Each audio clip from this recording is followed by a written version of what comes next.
नमस्कार, मैं डॉक्टर ब्रजेश्वर सिंह हूँ और मैं ऑर्थोपेडिक सर्जन हूँ। तो मैं आज आपको कुछ विटामिन डी के फैक्ट्स हैं जो कि कुछ बातें हो सकता है कि आपको मालूम हो, कुछ बातें नहीं भी मालूम हो। तो मैं कुछ इम्पॉर्टेंट बातें हैं जो विटामिन डी की वो आपको बताऊँगा। जी हाँ, आपको मालूम है कि विटामिन डी वेट लॉस में, ओबेसिटी में भी हेल्प करता है? Yes, it is not just another fat. There are lot of studies and evidences and there is a correlation between vitamin D and weight loss. तो vitamin D का weight loss से संबंध है और कैसे होगा ये मैं आपको बताऊंगा। किन डोजेज में आपको लेना पड़ेगा वो मैं आपको बताऊंगा।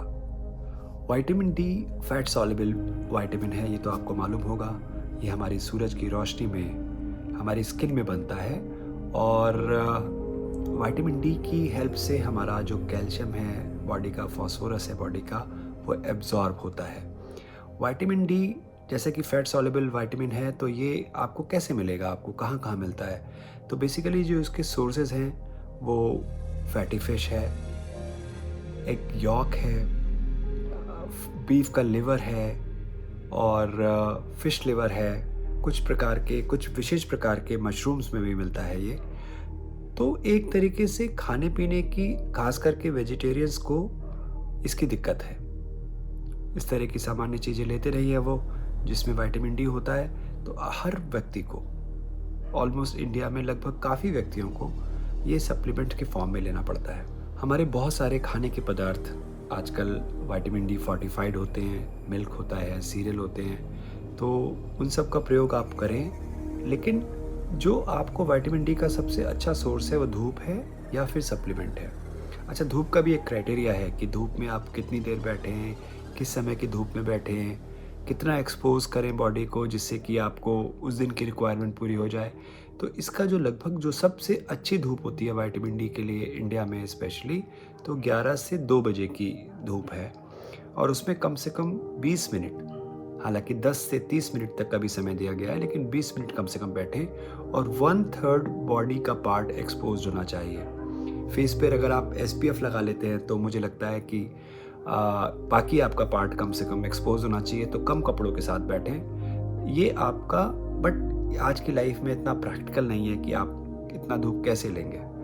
तो आपको ज़्यादातर लोगों को सप्लीमेंट्स पर आपको डिपेंड करना पड़ता है कि सप्लीमेंट्स लेंगे तब आपका विटामिन डी का रिक्वायरमेंट पूरा होगा, या कोई कमी होगी तो उसका रिक्वायरमेंट पूरा होगा विटामिन डी के सप्लीमेंट्स लेने से। तो ये सब तो आपको मालूम है कि विटामिन डी हमारी बोन्स के लिए, हमारे दांतों के लिए बहुत आवश्यक है और विटामिन डी हमारे इम्यून सिस्टम के लिए, इम्यून सिस्टम को बहुत मजबूत बनाता है। आपको याद होगा कि कोविड-19 के दौरान हम सब ने विटामिन डी लिया, जिन जिन को कोविड हुआ उन्होंने भी लिया और जो कोविड से बचने के लिए भी लोगों ने विटामिन डी लिया। तो विटामिन डी अगर हमारा कम है तो कैल्शियम और फास्फोरस आंतों से एब्जॉर्ब ही नहीं होगा।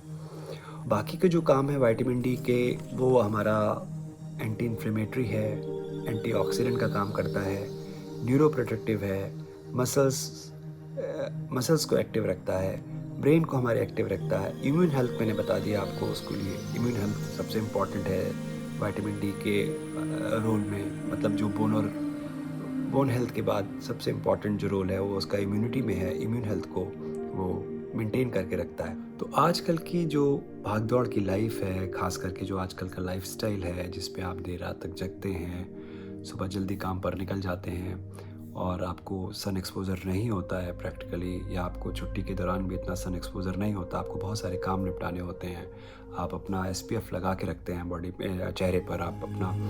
तो मुझे लगता है कि आपको सप्लीमेंट्स लेने चाहिए। आप सप्लीमेंट्स की डोजेज़ आपको मालूम होनी चाहिए कि विटामिन डी की सप्लीमेंट्स की क्या क्या डोजेज़ हैं, या डेली रिक्वायरमेंट हमारी क्या क्या है जो विटामिन डी की है।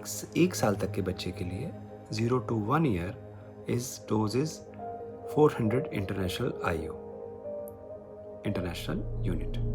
तो ये जो हमारी ये डोज़ है वो 1 साल के बच्चे तक के लिए। 1 से 70 साल तक के लोगों के लिए जो डोज़ है वो है 600 IU, और 70 साल से ऊपर मेल्स में या पोस्ट मेनोपॉजल फीमेल्स में उसकी डोज है 800 इंटरनेशनल यूनिट की। तो इस प्रकार से आप समझिए कि ये हमारी डेली रिक्वायरमेंट है। इतना तो आपको डेली का डेली लेना ही लेना है। अगर आपकी डिफिशिएंसी होती है तो उसको फिर हम लोग कैलकुलेट करते हैं कि आपको कितना लेना चाहिए। हाँ, अब जो मैं बात कर रहा था शुरू में इस टॉपिक के वेट लॉस की, तो वेट लॉस में विटामिन डी की क्या डोजेज़ होने चाहिए? तो वेट लॉस में आप ऐसे समझिए कि 70 से 80 इंटरनेशनल यूनिट पर केजी बॉडी वेट आपको रिक्वायरमेंट है वेट लॉस की डोजेस के लिए। अगर आपको वेट लॉस करना है तो विटामिन डी की इतनी डोज होनी चाहिए। तो अगर आप 70 केजी के हैं तो समझ लीजिए लगभग 5000 इंटरनेशनल यूनिट आपको विटामिन डी लेना चाहिए। वैसे आप समझिए कि मैक्सिमम जो लिमिट है 4000 की है, लेकिन मैक्सिमम आप 10,000 आयु पर डे ले सकते हैं। लेकिन यदि आपकी भाई आपको अगर 70 केजी का है तो आप उसको 5000 लीजिए। जैसे जैसे आपकी वेट बढ़ेगा वैसे वैसे आपकी डोजेस बढ़ेंगी। एक बात फिर मैं आपको बता दूं कि विटामिन डी की डिफिशिएंसीज के सिम्टम्स क्या क्या होते हैं। तो विटामिन डी अगर कोई डिफिशिएंट है तो उसको फटीग रहेगा, लॉस ऑफ एपेटाइट रहेगा, स्लीपलेसनेस रहती है, उसको स्लीप डिसऑर्डर हो जाता है, हो सकता है कि नींद प्रॉपर तरीके से, सही तरीके से या पूरी मात्रा में ना आए। उसी तरीके से विटामिन डी के पेशेंट को डिप्रेशन हो सकता है, पेन हो सकता है, बॉडी पेन हो सकता है, बोन पेन हो सकता है और हेयर लॉस हो सकता है विटामिन डी वाले पेशेंट्स को डिफिशिएंसी में, और मसल वीकनेस हो सकती है। तो ये जो है मेन सिम्टम्स हैं विटामिन डी के। आप विटामिन डी की डिफिशिएंसी को कैसे पहचानेंगे? तो विटामिन डी के स्पेसिफिक यूजेस क्या क्या हैं? जैसे विटामिन डी को आजकल कैंसर में यूज़ किया जाता है, एंटी कैंसर की तरह काम करता है, स्पेशली कोलोरेक्टल कैंसर में। विटामिन डी एंटी इन्फ्लेमेटरी है। तो हम लोगों ने अभी देखा, बताया मैंने आपको, कोविड का एग्जाम्पल दिया। विटामिन डी कॉग्निटिव फंक्शंस में बहुत काम करता है। कॉग्निटिव फंक्शंस क्या क्या होते हैं हमारे? जैसे कॉन्सेंट्रेशन है, हमारी मेमोरी है, हमारी डिसीजन मेकिंग है, हमारी स्पीकिंग एबिलिटी है, हमारी प्रॉब्लम सॉल्विंग जो एबिलिटी है। तो ये कॉग्निटिव फंक्शंस को इम्प्रूव करता है। या ये कहिए कि विटामिन डी अगर कम होगा तो हमारे कॉग्निटिव फंक्शंस अफेक्टेड होंगे। विटामिन डी का आपने समझ लिया कि बोन हेल्थ में, जैसे हमारे ऑस्टियोपोरोसिस है, ऑस्टोमलेशिया है। ऑस्टोमलेशिया यंग एडल्ट्स में जो विटामिन डी की कमी के कारण कैल्शियम डिफिशिएंसी हो जाती है, बोन डेंसिटी ऑस्टियोपोरोसिस में कम हो जाती है, बच्चों में रिकेट्स होता है, बोन की प्रॉब्लम, तो इन सब में तो हेल्प करता ही है। तो विटामिन डी के और भी क्या क्या किन किन बीमारियों में यूज़ होता है? जैसे मल्टीपल स्क्लेरोसिस है, उसमें भी उसका बहुत रोल है। विटामिन डी का रोल सोरेसिस में है। विटामिन डी के टॉपिकल सॉल्यूशंस बनाए जाते हैं और उसको लगाया जाता है। विटामिन डी आजकल, विटामिन डी को हम लोग टाइप 2 डायबिटीज़ से भी लिंक करते हैं। तो विटामिन डी डिफिशिएंसी में टाइप 2 डायबिटीज़ हो जाती है।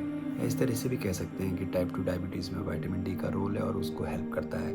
कार्डियोवैस्कुलर डिजीज़ में भी विटामिन डी का रोल है। हर कार्डियोलॉजिस्ट विटामिन डी ज़रूर लिखेगा। तो इन सब बीमारियों में भी आपको विटामिन डी का रोल है। तो मैं आज अपनी बात को समराइज़ करता हूँ कुछ सेकंड्स में। विटामिन डी हमारा स्किन में सूरज की रोशनी में बनता है, पर हम लोग सूरज की रोशनी ले नहीं पाते हैं। विटामिन डी को हम लोग, ज़्यादातर लोगों को, खास करके वेजिटेरियंस को, सप्लीमेंट्स के फॉर्म में लेना पड़ता है। विटामिन डी जो है उसकी डोज 600 आयु है और पर डे की उतनी रिक्वायरमेंट है। अगर आप ओबीज़ हैं तो आपको विटामिन डी की ज़्यादा ज़रूरत पड़ेगी, और आप अच्छे से विटामिन डी लेंगे तो आपकी ओबेसिटी भी कम होगी। उसकी रिक्वायर्ड एक डोजेज़ हैं, वो मैंने बता चुका हूँ आपको। विटामिन डी कैंसर में हेल्प करता है, विटामिन डी एंटी इन्फ्लेमेटरी है, विटामिन डी का मल्टीपल स्क्लेरोसिस में, विटामिन डी का सोरेसिस में, विटामिन डी का डायबिटीज़ में, विटामिन डी का कार्डियोवैस्कुलर डिजीज़ में बहुत रोल है। और मुझे लगता है कि आप अपने कंसल्टेंट से, अपने सर्जन से, अपने फिजिशियन से बात करिए कि आपको कितना विटामिन डी की रिक्वायरमेंट है। पर मैं आपसे शर्तिया ये बात कहूँगा कि आपको विटामिन डी की रिक्वायरमेंट है, एक बार चेक करवाएं और विटामिन डी लें। Thank you very much.